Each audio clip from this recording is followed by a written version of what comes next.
আসসালামু আলাইকুম প্রিয় মা ও বোনেরা, কেমন আছেন সবাই? আশা করি ভালো। আজকের এই ভিডিওটা কিন্তু খুবই গুরুত্বপূর্ণ। কেন? আজকের এই ভিডিওটা স্পেশালি যারা মা হতে যাচ্ছেন, মা হওয়ার অপেক্ষায় আছেন তাদের জন্য, এবং যারা নতুন গর্ভবতী আছেন তাদের জন্য। গর্ভাবস্থা এটা কিন্তু শুধু একটা শারীরিক সমস্যা না, এটা কিন্তু একটা আমানত। আল্লাহ তাআলা একজন নারীর গর্ভে একটা নতুন প্রাণ দান করেন। তাই এই সময়টাতে নিজেকে কিছু কাজ থেকে বিরত থাকা কিন্তু অত্যন্ত প্রয়োজন, সেটা নিজের জন্য, ইসলামের দৃষ্টিতেও, এবং অনাগত সন্তানের জন্যও হোক। আর এই ভিডিওটা কিন্তু শেষ পর্যন্ত অবশ্যই দেখবেন, কারণ এই ভিডিওতে আমি আপনাদেরকে এমন কিছু বিষয় নিয়ে আলোচনা করব বা বলবো যেগুলো কিন্তু অনেকেই জানেন না। তাই বলবো ভিডিওটা শেষ পর্যন্ত দেখবেন, টেনে দেখতে যাবেন না, তাহলে কিন্তু অনেক পয়েন্ট আপনার মিস হয়ে যাবে। তো আপনি দেখছেন আমার চ্যানেল ইনার মাজন, নতুন একটি পর্বে আপনাদের সবাইকে স্বাগত। যেহেতু ভিডিওটি কন্টিনিউ করছেন, প্লিজ লাইক, কমেন্ট, একটি শেয়ার করে দিবেন। আর যারা নতুন দেখছেন আজকের ভিডিওটি, তারা প্লিজ সাবস্ক্রাইব করে আমার চ্যানেলের সাথেই থাকবেন। তো চলুন মূল আলোচনায় চলে যাই। চলুন আর বেশি কথা না বলে গর্ভাবস্থার যে নিষিদ্ধ কাজগুলো রয়েছে সেগুলো একে একে আপনাদেরকে বলি। প্রথম হচ্ছে ফরজ ইবাদত অবহেলা করা। গর্ভাবস্থায় অনেকেই বলেন শরীরটা আজকে খারাপ লাগছে, খুব ক্লান্ত লাগছে, নামাজ পড়ে পড়বো। এরকম করলে কিন্তু হবে না, কারণ নামাজ কিন্তু ফরজ। নামাজ যদি আপনার দাঁড়িয়ে পড়তে কষ্ট হয় তাহলে বসে পড়বেন, বসেও যদি পড়তে কষ্ট হয় তাও আপনি শুয়ে পড়বেন, কিন্তু নামাজ আপনাকে পড়তে হবে, কারণ নামাজ কিন্তু ফরজ। ইসলাম কিন্তু গর্ভবতী নারীর জন্য সহজ করে দিয়েছে, কিন্তু নামাজ বাদ দেওয়ার কিন্তু কথা বলেনি। আল্লাহ তাআলা কিন্তু বলেছেন নামাজ বিভিন্ন ধরনের অশ্লীল এবং খারাপ কাজ থেকে বিরত রাখে। তাই এই সময় বেশি বেশি করে নামাজ পড়ুন এবং দোয়া করুন। মা যে দোয়া করে তার প্রভাব কিন্তু সন্তানের উপর পড়ে। আর একটা নিষিদ্ধ কাজ হচ্ছে হারাম খাবার এবং সন্দেহযুক্ত উপার্জনের খাবার।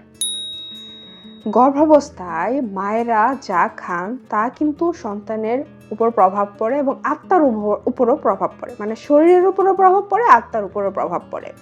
তো গর্ভাবস্থায় আপনি যদি হারাম টাকার খাবার খান, এছাড়া সুদের টাকার খাবার খান, সুদের টাকা দিয়ে কোনো খাবার কিনে খান, এছাড়া কাউকে প্রতারণা করে সেই টাকা দিয়ে আপনি খাবার কিনে খান, তাহলে কিন্তু হবে না। এগুলো থেকে আপনাকে বিরত থাকতে হবে, কেননা সন্তান পবিত্র রিজিক দিয়ে বড় হওয়া উচিত। তাই আপনাকে বলবো এবং আপনি আপনার স্বামীকে বলবেন, যদি কোনো হারাম উপার্জনের টাকায় আপনারা খাবার খেয়েও থাকেন, অনেকেই খান না বা বেশিরভাগ মানুষই খান না, তাও যদিও অনেকে খেয়েও থাকেন, অন্তত এই গর্ভাবস্থার সময়টাতে সন্তানের জন্য হলেও এই কি বলে আপনারা এই যার মাধ্যম থেকে এই হারাম উপার্জনগুলো করেন সেটা থেকে বিরত থাকুন। আর একটা নিষিদ্ধ কাজ হচ্ছে স্বামীর সাথে অশোভন আচরণ করা। একটু অন্যরকম শোনা যাচ্ছে না? কিন্তু আপনি তো জানেন বা অনেকেই কিন্তু জানেন যে গর্ভাবস্থায় কিন্তু হরমোনের প্রভাব বেশি হয়ে থাকে, যার ফলে কি হয়, মায়েদের মেজাজটা খিটমিটে হয়ে যায়, মুড সুইং হয়, যার ফলে একটু পরপরই তাদের রাগ ওঠে, মেজাজ খারাপ হয়।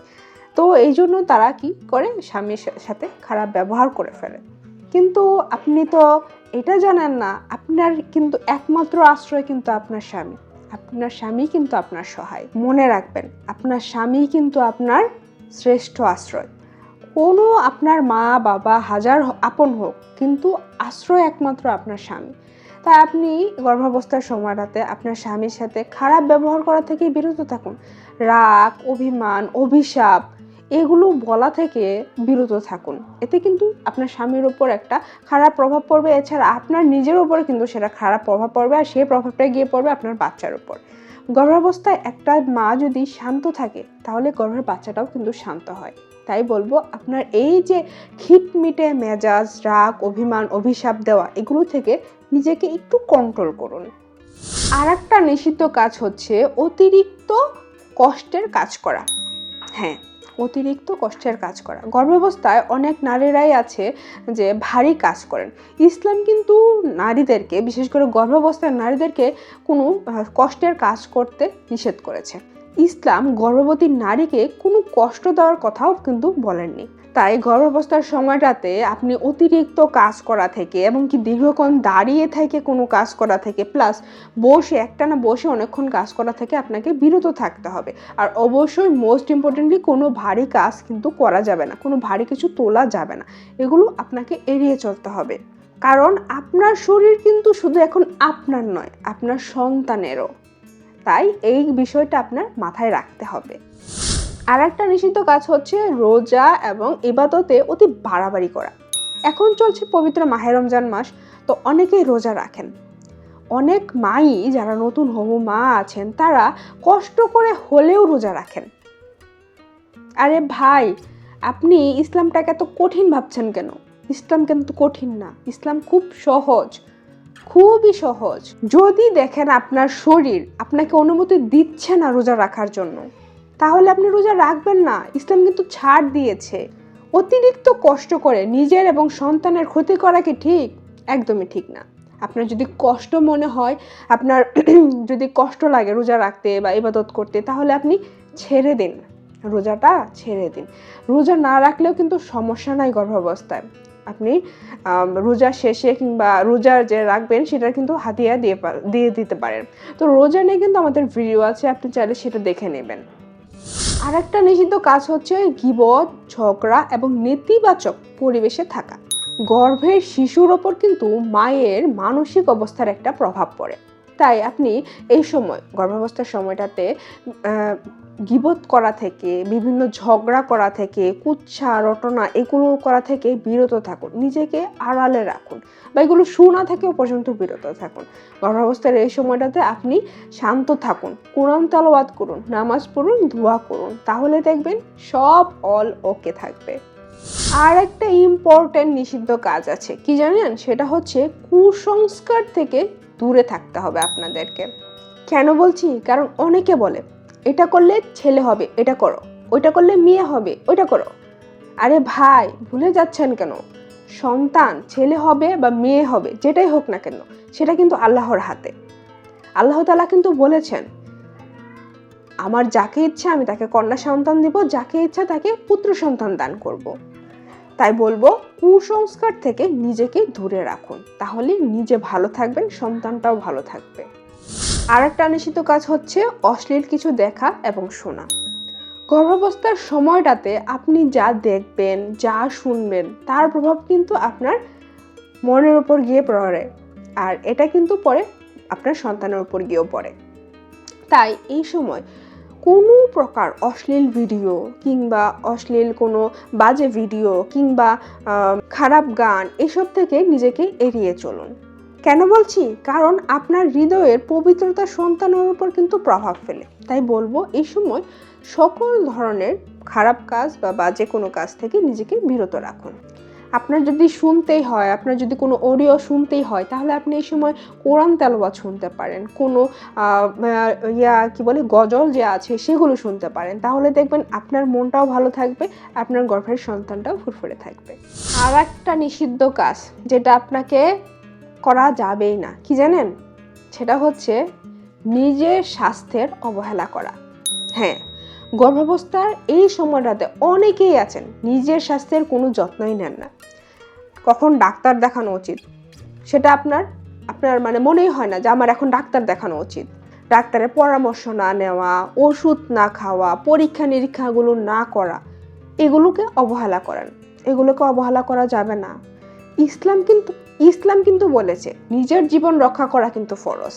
তাই এই সময় আপনাকে নিয়মিত চেক আপ করতে হবে, ডাক্তার দেখাতে হবে এবং পরীক্ষা নিরীক্ষার প্রয়োজনে করতে হবে। এবং মোস্ট ইম্পর্ট্যান্ট হচ্ছে আপনাকে এই সময় বিশ্রাম নিতে হবে, প্লাস সঠিক খাবার বা পুষ্টিকর খাবারগুলো খেতে হবে, যাতে আপনি ভালো থাকেন, আপনার সন্তানটাও ভালো থাকে। লাস্টলি আরেকটা নিষিদ্ধ কাজের কথা বলবো, সেটা হচ্ছে অতিরিক্ত দুশ্চিন্তা করা। গর্ভাবস্থায় অনেক মায়েরাই আছেন যে অনেক দুশ্চিন্তা করে। তারা ভাবেন ডেলিভারির সময়টা কেমন হবে, আমার গর্ভের বাচ্চাটা সুস্থ আছে তো, ডেলিভারির যে পেইনটা হবে সেটা কেমন হবে, আমি সহ্য করতে পারবো তো। আবার অনেকে তো এটাও ভাবেন, আমি ডেলিভারি করার সময় যদি মরে যাই তখন আমার বাচ্চাটার কি হবে। আরে ভাই, এত ভাবছেন কেন? আল্লাহ তাআলা আপনাকে আপনার গর্ভে যাকে দিয়েছেন তার হেফাজত কিন্তু আল্লাহ তাআলাই করবেন। তাই আপনি ভয় পাবেন না, কোনো দুশ্চিন্তা করবেন না। এই সময় আপনি বেশি করে দোয়া করবেন। দোয়ার সময় প্লাস এটাও বলবেন, দোয়ার সময় এটা বলবেন যে আল্লাহ, তুমি আমার যে সন্তানটাকে দিচ্ছ সেই সন্তানটাকে তুমি নেক বানিয়ে দিও, সুস্থ রাখবে, সুন্দর রাখবে এবং নেক বানাবে। তো প্রিয় মায়েরা, যাদের গর্ভাবস্থা, ডেলিভারিটা আসন্ন, আশা করি আজকের এই ভিডিওটা তাদের ভালো লেগেছে, কিংবা যারা নতুন মা হতে চলেছেন তাদেরও আজকের এই ভিডিওটা ভালো লেগেছে। কি ভালো লেগেছে না? কারণ কিন্তু আমি অনেক ইম্পর্টেন্ট জিনিস বলেছি, যে কাজগুলো নিষিদ্ধ সেগুলো নিয়ে আপনাদেরকে বিস্তারিত আলোচনা করেছি, যাতে আপনাদের সুবিধা হয়, এই কাজগুলো থেকে নিজেকে রক্ষা করার। তো আশা করি আজকের এই ভিডিওটা আপনাদের ভালো লেগেছে। যদি ভালো লেগে থাকে তাহলে প্লিজ একটা লাইক দিয়ে দিবেন। যদি কোনো প্রশ্ন থাকে সেটা কমেন্টে জানাতে পারেন, আমি উত্তর দেওয়ার চেষ্টা করি ইনশাআল্লাহ। আর যারা নতুন দেখছেন আজকের এই ভিডিওটি, তারা প্লিজ সাবস্ক্রাইব করে চ্যানেলের পাশের যে বেল আইকনটি আছে সেটা বাজিয়ে দিবেন, যাতে পরবর্তী ভিডিওটি আপনি দেখতে পারেন আর মিস না হয়ে যায়। কারণ আমি কিন্তু গর্ভাবস্থা নিয়ে সব সময় ভিডিও দিয়ে থাকি, যাতে গর্ভাবস্থার সময়টা মায়েদের নিরাপদ থাকে। তো আজ এই পর্যন্তই। ভালো থাকবেন, সুস্থ থাকবেন। দেখা হবে আগামী পর্বে। ততক্ষণ পর্যন্ত আল্লাহ হাফেজ। আসসালামু আলাইকুম।